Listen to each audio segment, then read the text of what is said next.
Welcome to my first town hall. Everybody join in, I hope. What are we going to do about when we start back up? That's what this topic is today. And it is a big topic because this virus is taking everybody out of work and it's shut down a lot of businesses. And I'm afraid that quite a few of these businesses are going to have a hard time getting back up. And it's going to take a while for the federal money to dribble down into the state to get back to these businesses, and is it going to get to them in time to get them back up?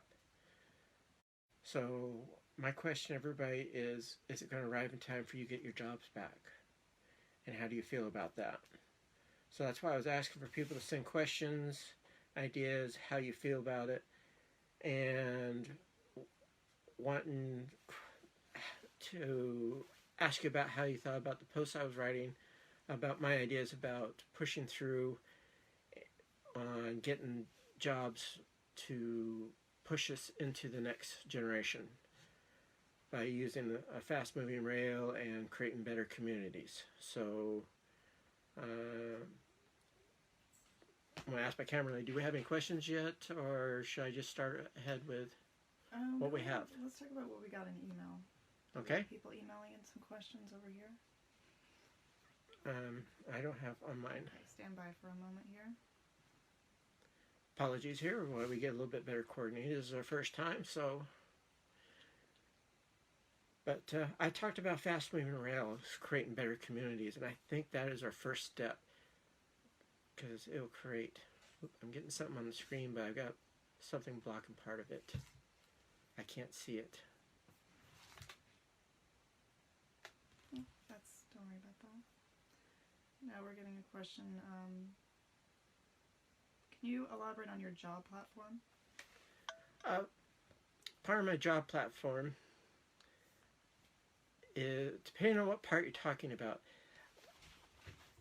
part of my job platform is when I was talking about wages, when we do a minimum wage raise, one of the worst things I think we do is we only raise a minimum wage, and it creates resentment amongst people because when the young guy gets raised up to what the guy who's worked 20 years and he doesn't get a raise, well, that makes people say, hey, what about me? And I think people need to have a full raise. We need to start raising everybody raise at the same time. But this causes a hardship on small businesses, and I understand that, which is why I added in that we need to make sure we get money in a way of a tax rebate to small businesses to help them cover part of this. And it's good for the economy because when we bring all this money back in that people can spend, then small businesses, it comes back to them. And it kind of goes in the way of Henry Ford when he said, the best thing for a business is when my customers or my people that build my cars can actually drive my cars. So in a way, if your people who are working for your business can't come back in and spend in your business, then it looks kind of bad for your business, doesn't it? So that's part of my platform, my job platform, is making sure that people are able to actually come back in your business and be able to spend in your business. So I hope that's part of what you were asking me that question about. What do you think we need to do to get Oregonians back to work after all of this blows over? Well, that's part of what I was talking about with fast-moving train or fast-moving rail, is if we can build that, that's part of the job. Also, it's part of the infrastructure movement. We need to be able to build a better infrastructure for Oregon because right now we are divided in more ways than one in the state of Oregon. There's kind of an east, west, south, north divide. And if we start fixing our roads and build a fast-moving rail to where we have 3 lines going east and west as well as having lines going north and south, it will allow people to start not only moving goods back and forth, but moving people. So you get tourists, you get education, and you get people being able to move for healthcare. So people are no longer stuck where they have doctors that won't take your Medicare, they won't take your health care abilities. And it opens up a lot more abilities for everybody to not being stuck with just the jobs that are available in one town. Then you can start moving over and getting a job somewhere else close by, and then also it gets cheaper ability to travel. So it just opens up a lot more things to be able to do, and for less money. Right.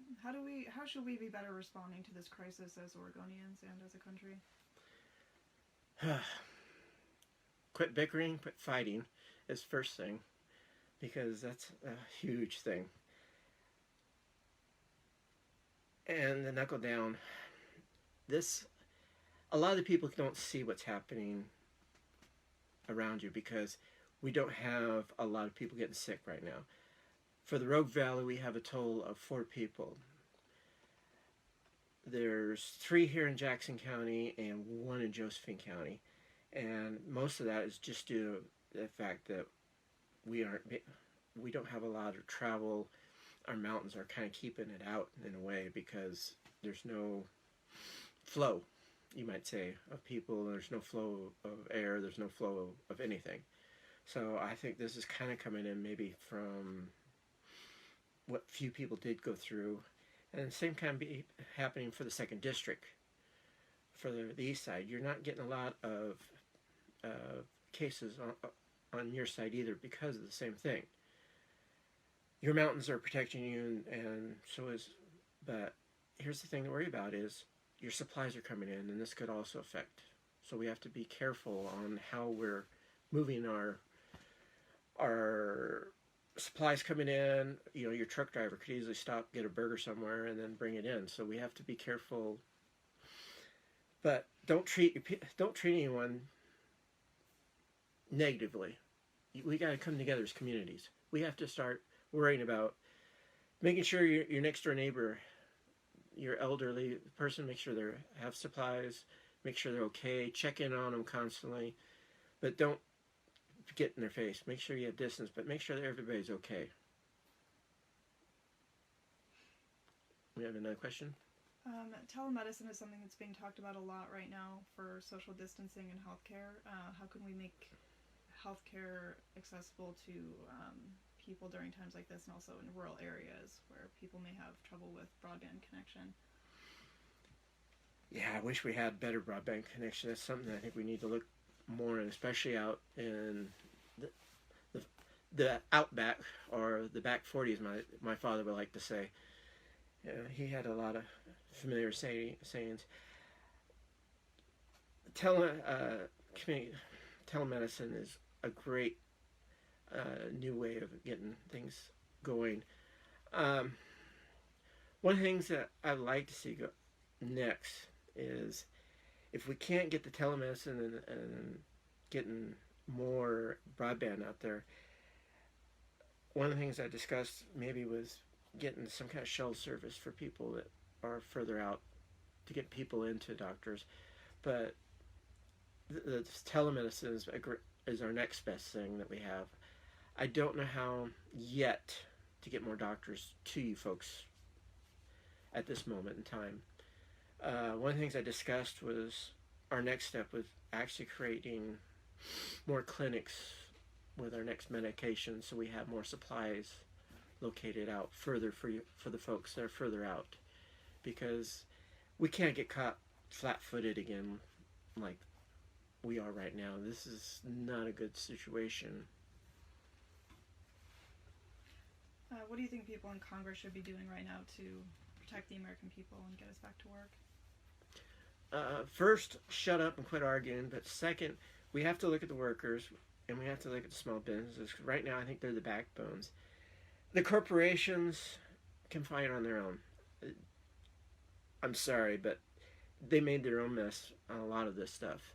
I want to see the small businesses be protected, because right now, many of them are the ones that are going to get hurt, and pardon the way I'm going to put this, killed in a way, because they're the ones that are shut down and literally are going to be knocked down to next to nothing, because you're already operating on next to dregs when you're running your business. A lot of the restaurants, etc., you're running on a shoestring budget, and I understand that. So what we need to figure out is how to set up either grants or what.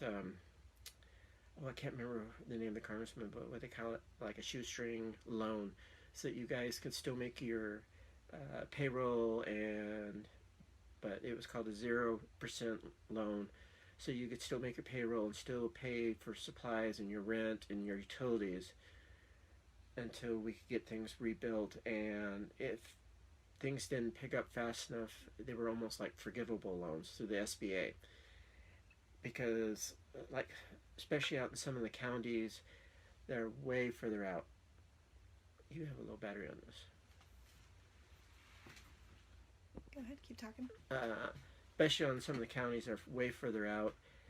I don't know how you'd be able to recover on a shoestring loan because you have lower amount of people coming in. So I understand that paying this back is going to be next to impossible. So this would have to be in the form more of a grant or forgivable loan. So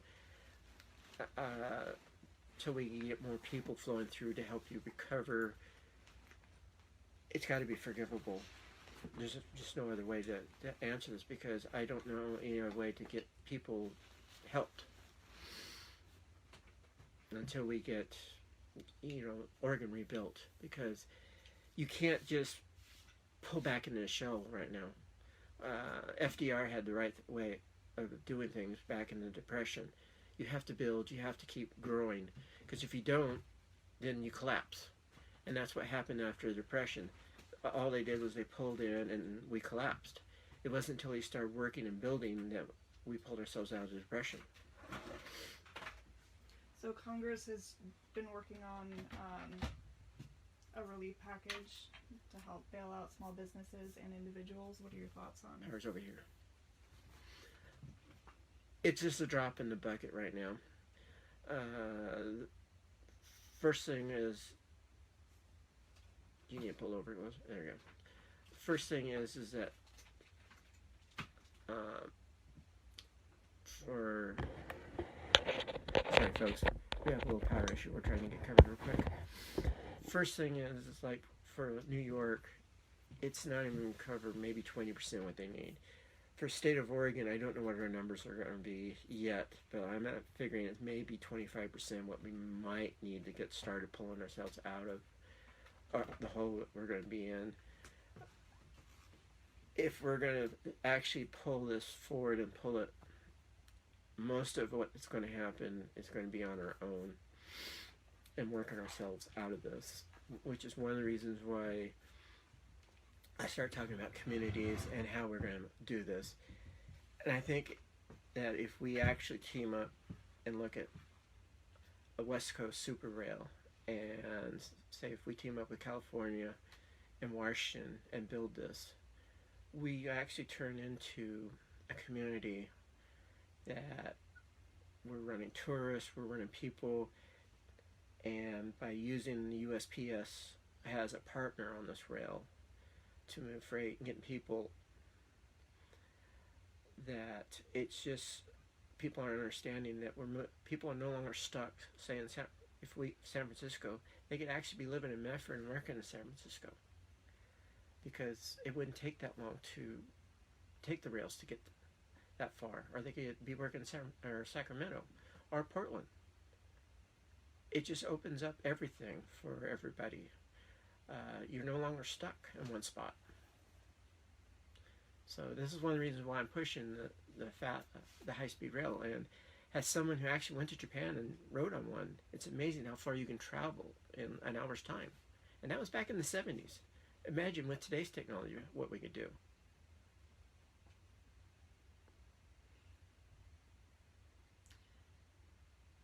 Do you think that this is highlighting the need for tax reform to make sure that the wealthy are paying their fair share in order to take care of people during crises like this? Oh, pardon my French, but hell yes. Right now, 90% of the people are paying most of the taxes, and the top 10% are paying hardly any taxes. So I want to see the top 10% start paying their share. Back when this country was formed, they tried doing it, what we're almost doing right now, where the wealthy hardly paid any taxes, and they discovered that they could not build a navy, and they couldn't fund any troops or any other government. And I can't remember if it was Benjamin Franklin or Thomas Jefferson that said the only way that we're going to fund our navy is to tax the rich, because they actually bring their money. They actually are the ones that have a return on their money fast enough that we can get the money back from them. And plus, we're the ones that are actually buying the goods from them. So they're actually making the money fast enough to do it, and they're making it from us. So it makes sense that they're the ones that we need to start taxing. But what should the Trump administration be doing right now to make sure that our doctors and nurses on the front lines in our emergency rooms and ICUs are well supplied and ready to take care of Americans facing this illness? Well, they didn't initiated the Wartime Act so that we're retooling the factories. I believe several of the car factories retooled so that they're making the proper equipment that's needed. In fact, I think even a couple of factories here in Oregon have retooled for some of it, making different things. But it was too little too late. Most of the Trump administration knew what was going on as far back in January, but they were more worried about the stock market and not the people and the workers. And this is why we're in this problem. But instead of putting blame on people, we need to say, listen, let's get to work. Let's get people healthy and get back to work. And right now, the Trump administration seems like he's more worried about getting people or getting the stock market back up. I'm not worried about that. I'm more worried about getting people healthy first and then back to work.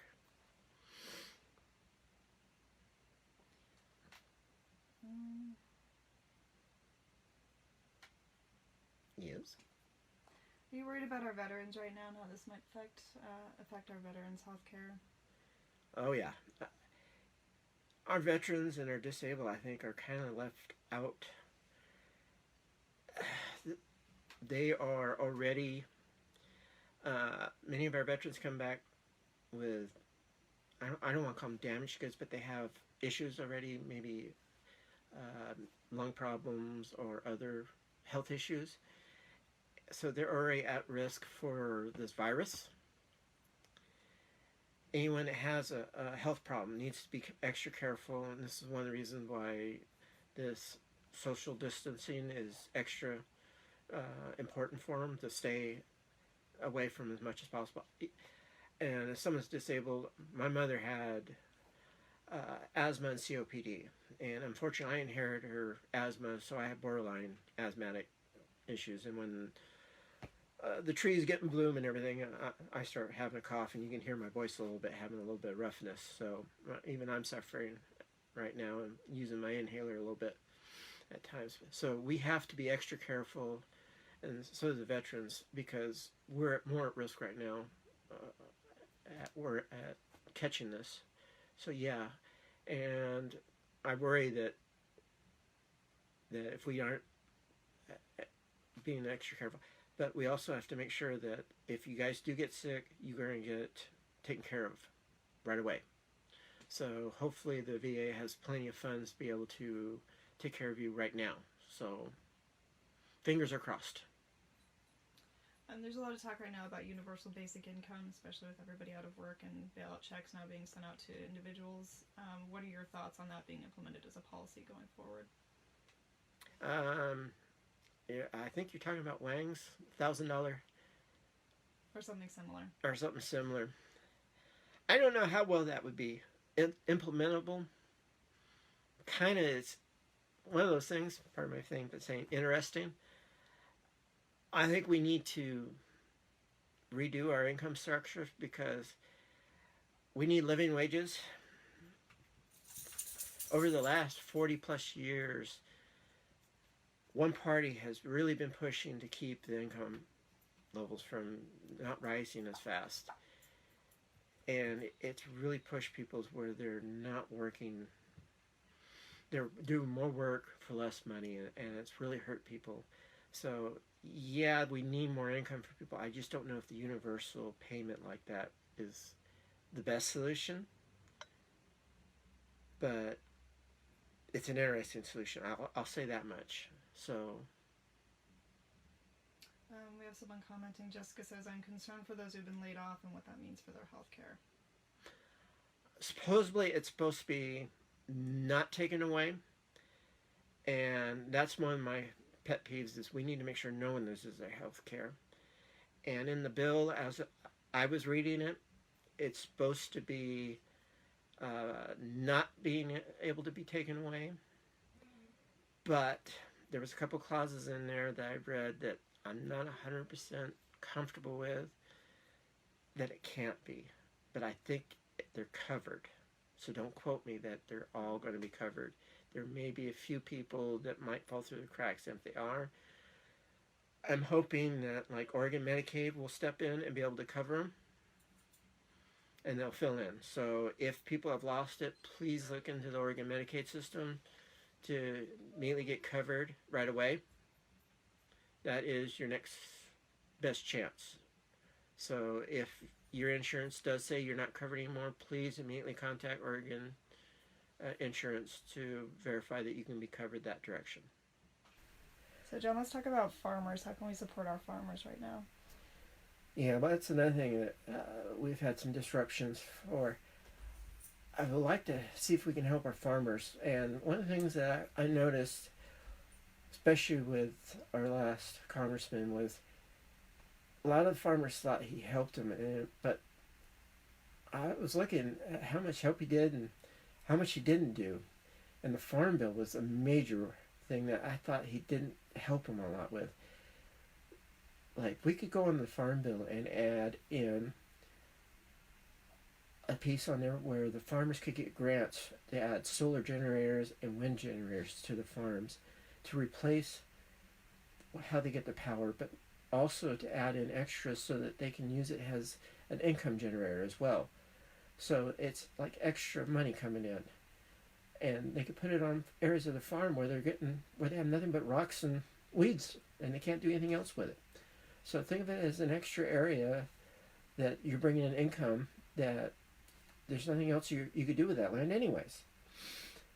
And it's making your farm more green in the long run. So why not do it? And since Oregon sends more money out of the state as a Democratic state than we get in, it's bringing more of our money back. So why not go after that money that we're not getting anyways? So it's just a better way all around for us to do it.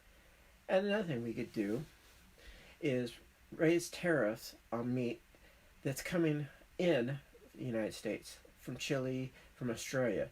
We raise a lot of lamb, we raise a lot of beef, and there's other products that we grow right here in the United States, especially right here in Oregon. And I had a farmer that came up to me and says, I can't sell my lamb here in my own state for a good profit because places like Costco sell it so cheap that just no one is willing to buy it. Here I grow, organic lamb, and no one can afford to pay for it because Costco sells it so darn cheap. So why don't we raise the tariffs on the stuff that's coming in so that they can actually afford to do it? We're not protecting our own farmers. And why? Because corporations pay better for the lobbyists, for the congressmen to not protect them? That's wrong. We're not protecting our own. So that is another thing that we need to do. And then finally, we can go on the Farm Bill and add SBA money because farmers are small business owners as well. And we can do that to help them turn their farm-to-table type businesses and allow them to grow and to expand. And then there's some farms that are also doing kind of like a resort where they also have people come in and stay the night. And I don't know how many people are doing that here, but it's something that people are doing in Montana and other states. So it's an idea to be another income generator. So it's just more ideas to bring more money here in Oregon that we're not bringing back, and we should be doing it. Our kids are out of school right now, and a lot of people are homeschooling. What can we do in the future to improve education for our kids and be prepared for situations like this where parents are left to provide education for their families? Well, one, I want to reinforce our K through 12. I had a teacher that inspired me in my high school days, Mr. Salinas. The man could teach chemistry to an orangutan and turn him into a rocket scientist. First day we came in, he asked us who wanted to make artificial farts and other things on there, and everybody looked at him and raised their hands because it's like, yeah, let's do this. And next thing we know, he's teaching us how to do regular chemistry. And I mean, the worst grade in the class was a B, and this was by a jock, and I knew that because he was my lab partner doing everything that we did. And by the time we got done with that class, he was teaching us halfway through the physics book, which was supposed to be the next class. The man was a wonderful teacher, and he inspired kids. And this is the type of teachers we need to have throughout our schools. And to do that, it's not going to be cheap. We need to pay our teachers more, because if you pay garbage, then you get garbage. And if you want better students and kids to actually be inspired to do better, then you have to pay better, because you need better teachers to do it. And then the next thing you have to do is you have to give them the tools that they need to be that good of a teacher. You have to give them good books. You have to give them good materials. They need the actual tools to do the job right, because our kids are diamonds in the rough.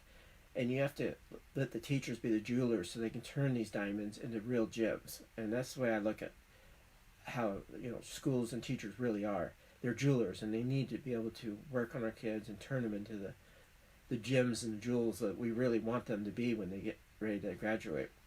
Then the next thing I've noticed is we need to have adult preparation classes when they get to 8 through 12, because a lot of the kids, when they get ready to graduate, don't even know how to balance a checkbook. They aren't ready for rent agreements. They don't know anything about when it comes to loan papers. I mean, the ignorance of the next generation are not ready to even walk out and talk about buying cars or anything like that. It used to be that the parents were able to do this, but let's be honest, we're working ourselves to death to the point we don't even have the chance to even start showing our kids how to do this. And adults, we don't have the time. Most of them don't have time to do it. And it's something that we don't even think about doing anymore. When I was talking to my next door neighbor, he looked at me and goes, no, I don't teach my kids that. And so I started asking some other neighbors. And it's like, no, I don't teach my kids that. This is something that just never happens anymore. So our kids are being let out of school. And what's going to happen? What's their next step? Then I want to see another step is having the ability for them to actually look at possibility of trade school trials. It would be great if the trade schools could actually have, how should I put it, where the kids could, those that are interested in trade schools, could actually work maybe part-time as a trial. Take a class, maybe work as a part-time plumber. And if the trade schools were right next door to the schools or something. This way, kids get a chance to see if this is something they could do. Because if kids have an interest in this, it gives them that first step instead of a piece of abandonment. It gives them practice to start heading into it, because our tradesmen are really short in supply for building houses, for plumbing, you name it. We really need it, especially when it comes to getting people into houses. We're short on everything. How can we help families with childcare, especially those who still have to work but whose kids are at home right now from school?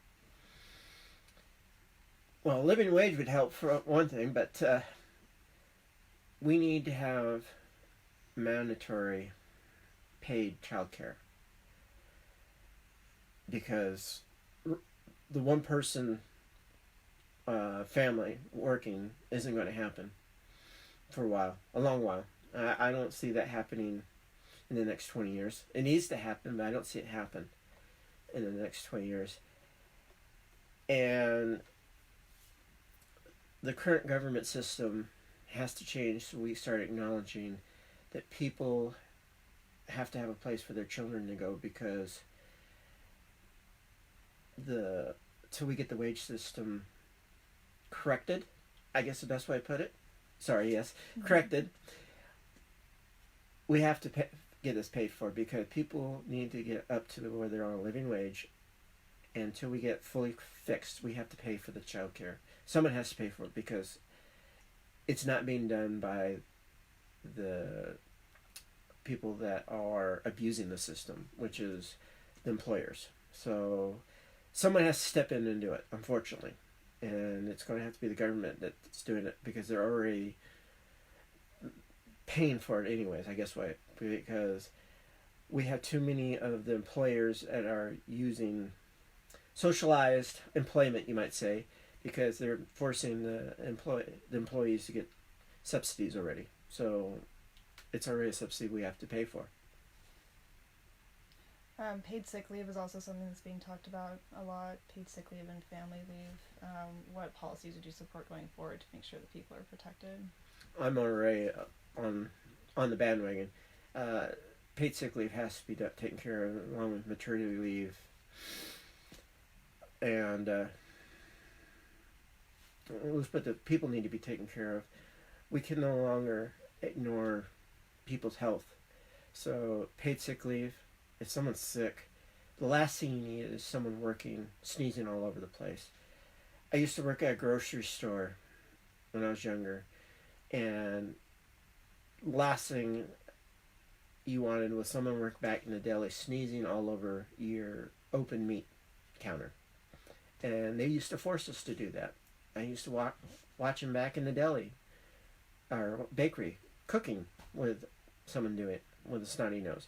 This is not something you want to see anywhere. And if you have proper sick leave, and where someone is sick, they're allowed to stay home, or they're actually forced to stay home. This is something we have to have, and we need to make sure it's enforced and it's done. No ifs, no ands, no buts. So how are you concerned about how the coronavirus is affecting your life and your community and people that you care about? I'm hoping it's changing minds is the first thing, because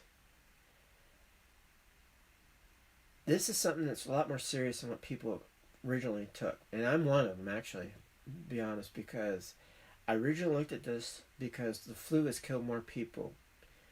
But as I got more and more information about what was happening, I realized how much more deadly this virus was, and how fast it mutated and how fast it was attacking people. And then when I realized how much deadly it could be even to me because of my borderline asthma, I started taking it a lot more serious. So consider me one of those jerks that might have been out there doing the wrong thing at first, until I sat down and actually got more information and got fed what I needed to know.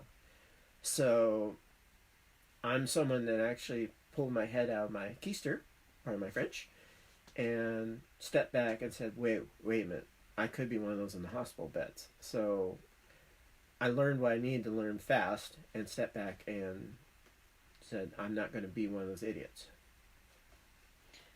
What positive responses are you seeing to this crisis right now that you hope stick around or build into something better for people going forward? Well, I'm seeing a lot more of the older adults that are paying attention to this and saying, okay, we do need to pay attention. We do need to pull back. The bad news is I'm seeing too many of the, pardon my French, crotchety old men that are not paying attention, and the millennials, they're still out partying. One of my doctors said he went to the beach, and he didn't go to the beach to go actually on the beach. What they did was they went for a drive, and they were going to stay in their car. They weren't getting out anywhere because they actually took food to stay in their car. But they actually saw the beaches full. And this is the wrong thing. We actually need to pull back and realize that the more people we have together, the stronger chance this is going to spread. So, folks, think about this. You want to get sick, or do you want this to end faster? It ends faster by not being together. And bad as it sounds, use your phone, talk to them. Use your video phones, talk to them. Don't get face to face, or if you have to get face to face, stay 6 feet away or more. Then you can talk to them that way, at least. But try to stay away from people, because the last thing you want to do is get them sick. What are some of the things that give you hope about the way people are responding to this? I've seen a lot of friends, a lot of people that are checking on each other. A lot of my neighbors have been checking on the elderly, making sure they're okay. I've had people that have been getting groceries for other folks that aren't able to get out. A lot of, the good kindness, of strangers helping other strangers, making sure that everybody's covered, especially in our neighborhood, because we have some of the cranky old people that aren't normally like that. So it's been really nice and different, especially around here. So I've been happy to see that kind of thing. We're about at time to wrap up. Do you have any more stuff you want to talk about? Folks, keep a stiff upper lip. This is going to end, and if we do it right, it ends faster. If we do it wrong, then it's going to get worse before it gets better, and then we wind up having to do this longer. So if we want it to end faster, then let's do it the correct way. My father always said it's better to work smarter than it is to work harder. So, we either grow old or we grow up, and I want Oregon to grow up. So let's work smarter, not harder, and let's do it the right way the first time. Thank you, folks. Been nice seeing you all, and hope to see you again here in maybe a week.